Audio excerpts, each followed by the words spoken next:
قرآن نے اس واقعے کی ابتدا یہاں سے کی ہے، هل اتاک حدیث ضیف ابراہیم المکرمین۔ ابراہیم علیہ السلام کے بھانجے تھے لوط علیہ السلام، جو ابراہیم علیہ السلام پر ایمان لائے، اللہ نے آپ کو بھی نبوت دی تو انہوں نے بھی ابراہیم علیہ السلام کے ساتھ ہجرت کر کے اپنے ملک کو چھوڑ دیا۔ اللہ نے لوط علیہ السلام کو ایک قوم کی طرف بھیجا، اس قوم میں جہاں شرک اور بت پرستی تھی، ساتھ ساتھ لڑکوں سے بدفعلی کی بیماری تھی، عادت پڑ گئی تھی ان کو اس برائی کی۔ لوط علیہ السلام کی قوم سے پہلے صدیوں تک اس کائنات میں یہ جرم نہیں ہوا، لوگ جانتے ہی نہیں تھے کہ یہ بھی کوئی برائی ہے، کیونکہ یہ انسان کی فطرت اس کو مانتی نہیں ہے، انسان کو اس طرف اللہ نے رغبت رکھی نہیں ہے۔ یہ جب تک کوئی باقاعدہ عادت نہ ڈالے بری، پڑتی نہیں ہے، یہ خود سے پڑنے والی عادت نہیں ہے۔ جیسے چرس اور ہیروئن خود سے کوئی نہیں پیتا، جب تک کوئی آپ کو پہلی مرتبہ پیشکش نہیں کرے گا، فضائل نہیں سنائے گا، پہلی مرتبہ پئیں گے، بدبو آئے گی، کھانسی ہوگی، بولیں گے کیا گند پلا دیا، لیکن آہستہ آہستہ اس گند سے طبیعت کیا ہوتی ہے مانوس۔ شراب بھی ایسے ہی ہے، بدبودار چیز ہے، شرابی کے منہ سے بدبو آتی ہے، لیکن انسان یہ سوچ کے بتکلف پیتا ہے کہ دیکھیں، کر کے دیکھیں ہوتا کیا ہے۔ تو یہ جو لڑکوں سے بدفعلی کا مرض ہے، اللہ نے مرد کی رغبت مرد کی طرف رکھی نہیں، عورت کی طرف رغبت وہ نیچر ہے، وہ فطرت ہے، وہ نیچر ہے، وہ ختم نہیں ہو سکتی، اور وہ ختم ہوگی تو یہ غلط ہے۔ تو اللہ نے پیدا کیا نا، وہ تو نیچر کا حصہ ہے۔ مرد کی طرف، لڑکے کی طرف رغبت ہونا یہ نیچر کا حصہ نہیں ہے، یہ بیماری ہے، یہ بیماری ہے، یہ گندگی ہے۔ اور یہ بیماری پیدا کیوں ہوتی ہے؟ وہی وجہ جو میں بتاتا رہتا ہوں، شادیوں کا رواج نہیں ہے، بالغ ہو جاتے ہیں، جب خواہش حلال طریقے سے پوری نہیں ہوتی تو کہاں منہ مارتے ہیں؟ جیسے ایک آدمی کو حلال روٹی نہیں ملے گی کھانے کے لیے تو کچرے میں سے جو ملے گا اٹھا کے کھا لے گا، تو یہی حال ہوتا ہے کہ گند میں منہ مارتا ہے اور پھر اس گندگی کی عادت پڑ جاتی ہے۔ بعض لوگ ایسے ہوتے ہیں جن کو بلوغت کے وقت ہی عادت ہوتی ہے اس کی، تو وہ لوگ ہوتے ہیں جنہوں نے دوسرے نے ان کو خراب کیا ہوتا ہے، کسی دوسرے نے جس کی عادت خراب ہو چکی ہوتی ہے اس نے خراب کیا ہوتا ہے اس کو۔ تو ہے یہ یہی کہ جب آپ فطرت سے دور ہٹو گے، نکاح سے دور بھاگو گے، تو گندگی میں اللہ تعالیٰ شیطان کو آپ پہ مسلط کر دے گا، اور وہ شیطان آپ کو گندگی میں بولو بھائی ڈال دے گا۔ تو قرآن مجید میں آتا ہے کہ لوط علیہ الصلاۃ والسلام نے اپنی قوم کو سمجھایا، ہؤلائی بناتی، میری قوم کی بیٹیاں ہیں، ان سے شادی کرو۔ قوم نہیں ماننے والی تھی، تو اللہ نے اس قوم کو جب تباہ کرنے کا ارادہ کیا تو حضرت ابراہیم علیہ الصلاۃ والسلام کے پاس فرشتے آئے انسانی شکل میں۔ ابراہیم علیہ السلام کے بارے میں قرآن کہتا ہے کہ جیسے ہی فرشتے آئے نا، فما لبثا، ابھی ٹھہرے ہی نہیں، ان جاء بعجل سمین، بعجل حنیز، کہیں سمین ہے کہیں حنیز، موٹا بچڑا بھنا ہوا سامنے لا کے رکھ دیا۔ اب دیکھو میں نے بتایا تھا نا، قرآن کسی بھی واقعے کے کسی بھی پہلو کو بیان کرتا ہے تو بلا وجہ بیان، بھائی اللہ بتا دیتے فرشتے آئے ابراہیم علیہ السلام کے پاس، ان کو بیٹے کی بشارت دی، کافی تھا۔ جہاں بھی قرآن میں یہ تذکرہ آیا ہے، قرآن نے بچھڑے کا ذکر لازمی کیا، اور یہ بھی ذکر کیا کہ جلدی سے لائے۔ فراغ الی اہلہ، گھر والوں پہ ٹوٹ پڑے کہ فوراً لو، فوراً لے کر آؤ، کھانا لے کر آؤ، مہمان آئے ہیں۔ اور ایک جگہ آتا ہے فلبثا، فما لبثا، بھی ٹھہرے ہی نہیں تھے کہ بھنا ہوا بچڑا حاضر۔ یہ کیوں بتا رہے قرآن؟ ابراہیم علیہ السلام کی سخاوت بیان کرنے کے لیے، خود غریب تھے لیکن کھانا بھی کیسا؟ بھنا ہوا بچڑا۔ کیا؟ بار بار بکرا نہیں ارے آپ مرغی سمجھ رہے ہو یار، بچڑا، سبحان اللہ۔ تو گائے کا بچہ ہوتا ہے نا، اس کو بچڑا بولتے ہیں، چھوٹا سا بچڑا پورا صحیح سالم تندور میں پکا کے سامنے۔ دمبے تو ہم نے بھنے ہوئے کھائے ہیں، بچڑا آج تک نہیں دیکھا، تو وہ سامنے رکھ دیا۔ فلما رأى أيديهم لا تصل إليهم، آپ کو پتہ ہے ایک آدمی مسافر بھی ہو، تھکا ہوا بھی ہو، اس کے سامنے تو مسور کی دال بھی آئے گی تو کھانا شروع کر دے گا، لیکن مسافر تھکے ہوئے دور سے آئے ہوئے ان کے سامنے اتنا زبردست بچڑا جس کو سن کے ہمارے منہ میں پانی آ رہا ہے، تو دیکھنے والے کے منہ میں کیسا پانی آئے گا؟ لیکن ابراہیم علیہ السلام دیکھتے ہیں کہ یہ ان کا تو ہاتھ اس کے قریب جا ہی نہیں رہا، کیونکہ اگر آپ کا بالفرض پیٹ بھرا ہوا بھی ہوتا ہے تو ایسی چیز میں 2 نوالے تو انسان کھا ہی لیتا ہے. یار اتنی محنت سے اتنی زبردست چیز بنائی ہے, 2 نوالوں میں تو کچھ نہیں جا رہا, چکھنے میں تو کچھ نہیں جا رہا. لیکن قرآن کہتا ہے کہ ہاتھ بڑھائے بھی نہیں انہوں نے کہ چلو چیک کیا ہوتا, نہیں گلا نہیں ہے, صحیح مرچیں زیادہ ہیں ہم نہیں کھا رہے بھائی, یا ہمارا تو پیٹ بھرا ہوا ہے ڈاکٹر نے منع کیا, نہ کچھ نہیں. ہاتھ ادھر ذرا سے بھی حرکت, کیونکہ وہ فرشتے تھے نا, ان کے لیے یہ پتھر تھا, پتھر لا کے رکھ دو کسی پہ کیا رغبت ہوگی. لا تصلوا الیہم, دیکھا ہاتھ بڑھ نہیں رہے ہیں تو نکرہم واوجس منہم خیفہ, وحشت ہونے لگی ابراہیم علیہ السلام کو اور ڈر لگنے لگا. کیوں؟ اس میں بھی سبق ملتا ہے. اس لیے کہ عزت دار لوگ جب کسی کے گھر جا کے کھا لیتے ہیں تو اس سے دشمنی, بولو بھائی, نہیں رکھتے. دشمنی رکھنے والا وہی ہوتا ہے کہ جب وہ دشمنی ہے تو پھر آپ کا احسان, بولو بھائی, نہیں لیتا. ان کو ڈر یہ ہوا کہ کچھ بھی نہیں کھا رہے ہیں تو کہیں نقصان پہنچانے تو نہیں آئے. یعنی یہ تو پھر مسئلہ کیا ہے, خراب ہے. ہمارے گھر کی چائے بھی نہیں پی رہا کوئی آدمی, ہمارے گھر کا کھانا بھی نہیں کھا رہا, دیکھ بھی نہیں رہا, تو یہ کس کی علامت ہے؟ دشمنی کی. اس سے ابراہیم علیہ السلام کے دل میں کیا پیدا ہوا, بولو بھائی, خوف, ڈر گئے یہ کیا ہو رہا ہے. اس سے یہ بھی پتہ چلتا ہے کہ پیغمبروں کے دل میں بھی خوف پیدا ہوتا ہے مخلوق سے.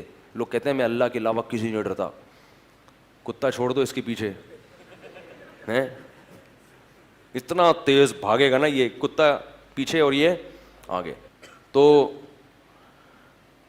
اسباب جو ہے نا, جو دنیا میں نقصان پہنچانے والی چیزیں ہیں, اس سے ڈرنا یہ انسان کے سلیم التباہ ہونے کی علامت ہے. ہر ایک کو ڈر لگتا ہے, کوئی بھی آئے گا نقصان پہنچانے کی نیت سے تو ہر ایک کو خوف, جیسے موسیٰ علیہ السلام کا تھا نا, سانپ بن گئی تو خوف زدہ ہو گئے, تو ایسے ہی ابراہیم علیہ السلام کیا ہو گئے, خوف زدہ, کوئی نقصان نہ پہنچائیں.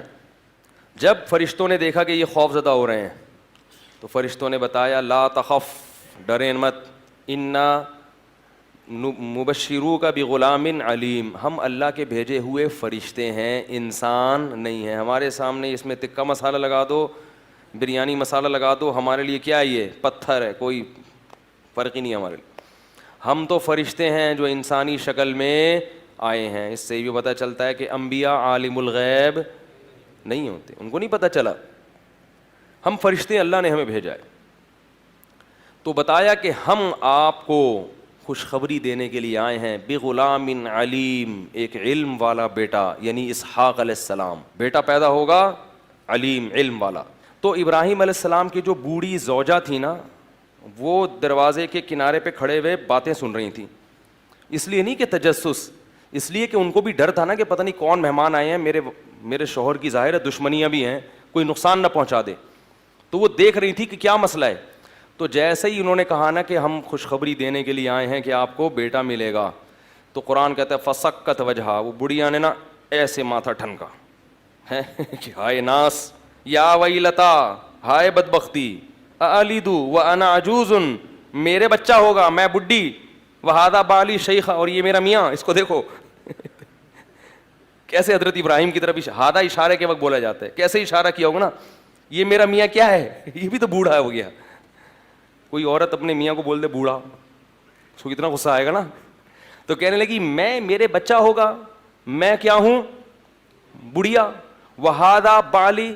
دیکھو اشارہ کیوں کیا, وہ یوں کہتی نا میرا میاں تو بوڑھا ہے, تو ممکن ہے کنفیوژن ہو جاتی, کہہ رہی یہ والا اس کی بات کر رہے ہو یہ میرا میاں یہ والا, تو یہ میاں کو تو دیکھو یہ کیا ہے, یہ بھی بوڑھا ہو گیا, اس کے بال دیکھو سر کے سفید ہو گئے. تو فرشتوں نے کیا کہا, اعتراض کا جواب نہیں دیا کہ ہاں یہ تو ہمیں بھی اشکال ہو رہا ہے, ہمیں بھی اشکال تو ہو رہا ہے. اب میں ہم اللہ سے دوبارہ پوچھتے ہیں کہ اللہ صحیح جگہ بھیجا ہے, انہی کو خوشخبری دینی تھی, کہیں غلط تو نہیں چلے گئے. دوبارہ سے فرشتوں نے کیا کہا, کذالک, اسی طرح ہوگا ٹھیک ہے نا, اب یہ تمہارا مسئلہ ہے, بوڑھے ہو جوان ہو, یہ تمہارا ہیڈیک ہے, یہ ہمارا ہیڈیک, ہمیں تو اللہ نے جو پیغام دے کے بھیجا ہم تو بھائی وہ پارسل کرنے کے لیے آئے ہیں. ٹھیک ہے نا, اللہ کا پیغام تھا وہ آپ کو ہم نے پارسل کیا, اب آپ کی مرضی.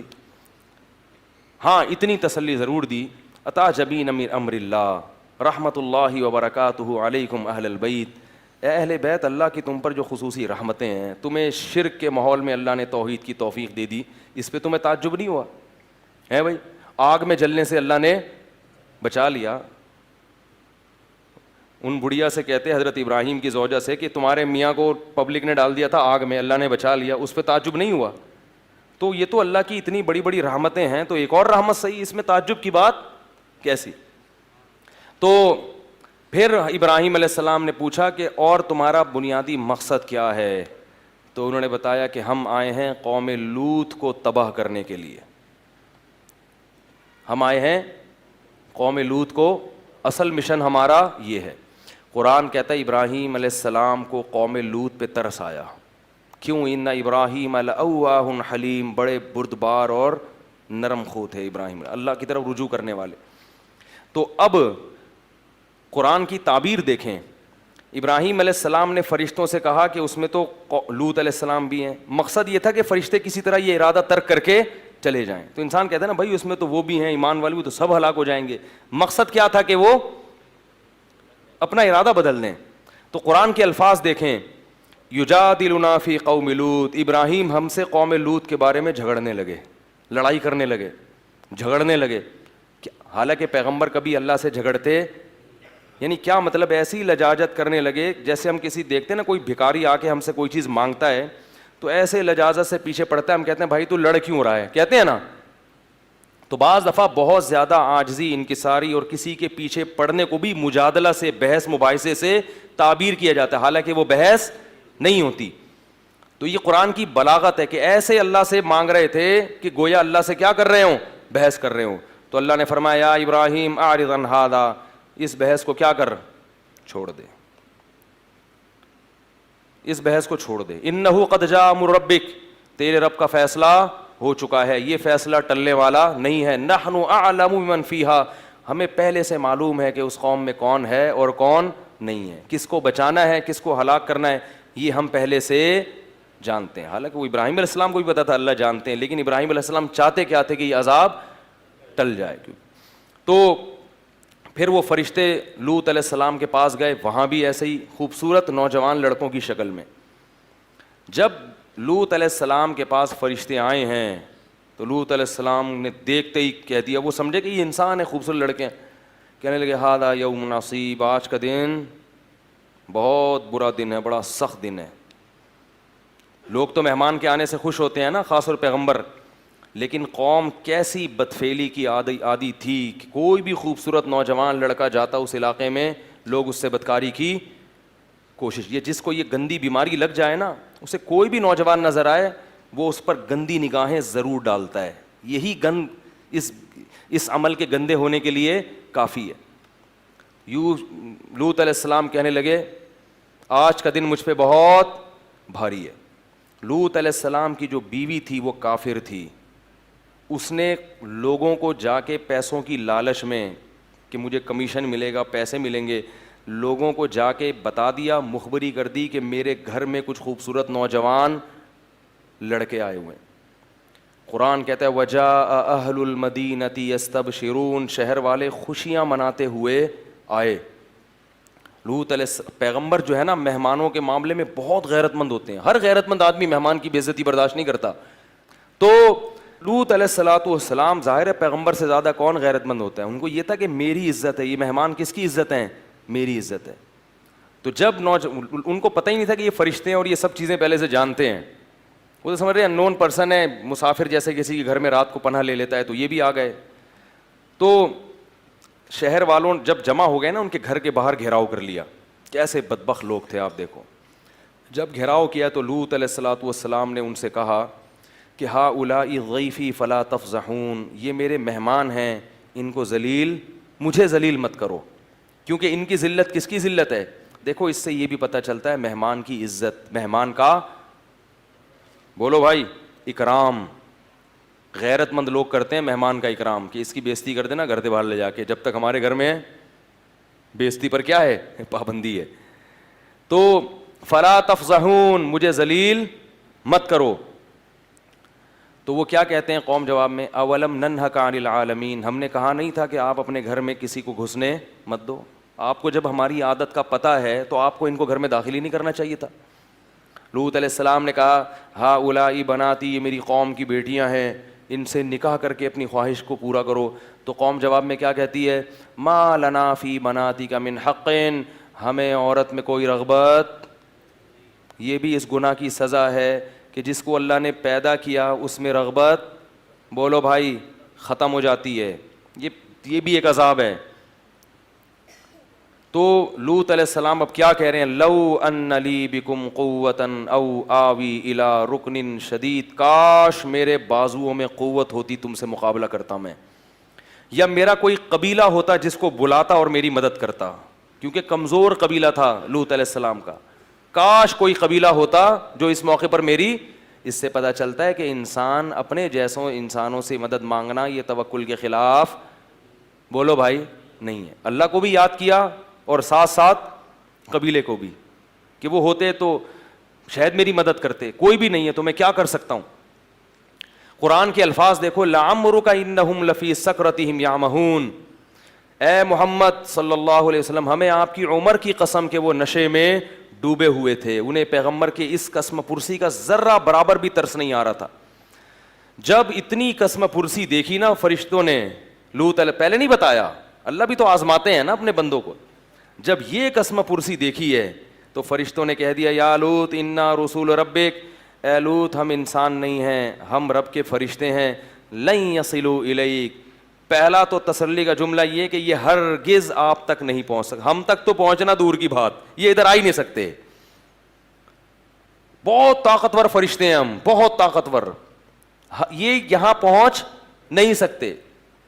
اب کرنا کیا ہے؟ جو ہم کہہ رہے ہیں وہ کرنا ہے آپ نے. فَأَسْرِ بِأَهْلِكَ، آپ کے اہل میں جتنے لوگ ہیں، رشتہ دار یا جو بھی ایمان لانے والے لوگ ہیں، ان کو لے کے راتوں رات یہاں سے چپکے سے نکل جائیں. بڑا آسان ہو رہا ہے لڑکیوں سے دوستی لگانا، زنا کرنا، ہوٹلوں میں لے جانا، بڑا آسان ہو رہا ہے. یہ آسان اس لیے نہیں ہو رہا کہ اللہ آپ سے خوش ہے، بلکہ اللہ پکڑنے کا ارادہ رکھتا ہے. جیسے لوط علیہ السلام کی قوم پہلے بدکاری کرتی تھی، مشکلات ہوتی تھیں ان کو. اب کیا ہوا کہ ان کے لیے بدکاری کو آسان کر دیا. خوبصورت لڑکے آ گئے، وہ خوش ہو رہے، اب تو بڑا آسان ہے. تو وہ آسان نہیں تھا، اب ان کے لیے عذاب کی، بولو بھائی، تیاری. تو گناہ کا آسان ہونا یہ اللہ کی رحمت نہیں ہے، اور یہ اس کی علامت نہیں ہے کہ آپ کے اللہ تعالیٰ چاہ رہے ہیں کہ آپ مزے اڑائیں، بلکہ یہ اس کی علامت ہے کہ آپ دل بھر کے اڑا لو تاکہ اللہ عذاب، سخت سے سخت عذاب میں پھر آپ کو پکڑے. تو اس لیے اللہ سے یہی دعا کیا کرو کہ اللہ ہمیں گناہ کا موقع نہ دے، ہمیں موقع ہی نہ دے گناہ کا. اور ایسی جگہوں پہ بھی نہ جاؤ جہاں آپ کے گناہ کا دل میں خیالات پیدا ہوں. ایک آدمی نے فلم دیکھنے سے توبہ کی، سینما گھر میں عادت تھی. وہ مجھے کہہ رہا ہے کہ میں جب بھی وہاں سے گزرتا ہوں میرا دل چاہتا ہے گھس جاؤں سینما میں. میں نے کہا جب تم نے توبہ کر لی ہے تو اس گلی سے گزرتے کیوں، اس ایریے سے گزرتے کیوں، راستہ بدل کے کیوں نہیں چلے جاتے؟ گزر بھی وہیں سے رہے ہیں تو ظاہر ہے پھر تو شیطان خواہش پیدا کرے گا. چرس چھوڑ دی، ہیروئن چھوڑ دی، بیٹھ انہیں دوستوں میں رہے جو چرسی ہیں، پھر خیال پیدا ہوگا. زنا سے توبہ کر لی لیکن لڑکیوں کے نمبر ڈیلیٹ نہیں کیے، گپیں اسی طرح لگ رہی ہیں، فلمیں اسی طرح بیہودہ دیکھی جا رہی ہیں، پھر گناہ کے خیالات پیدا ہوں گے. تو توبہ یہ ہوتی ہے کہ آپ ان تمام متعلقات کو ختم کر دیں. میرے پاس لوگوں کی کال آتی ہے نا، میری ناجائز دوستی تھی، میں کہتا ہوں اس لڑکی کا نمبر بھی ڈیلیٹ کر دو، نمبر بلاک کر دو، پھر بھی اگر نہ ہو موبائل توڑ کے پھینک دو. یہ موبائل تمہیں اللہ کے عذاب سے نہیں بچائے گا قیامت کے دن. انسان نے پوری زندگی موبائلوں کے بغیر ہی زندگی گزاری آج تک. کوئی اتنی بڑی ضرورت نہیں ہے کہ جس کے بغیر تم جنت میں نہیں جا سکو گے یا روٹی نہیں ملے گی تمہیں کھانے کو. یہ چیزیں جہاں انسان کے لیے بہت مفید ہیں وہاں بہت زیادہ نقصان دہ بھی ہے. کوئی بھی چیز جو زنا کے قریب لے کر جا رہی ہے اس چیز سے میرے بھائی اپنے آپ کو بچانے کی کوشش کرو.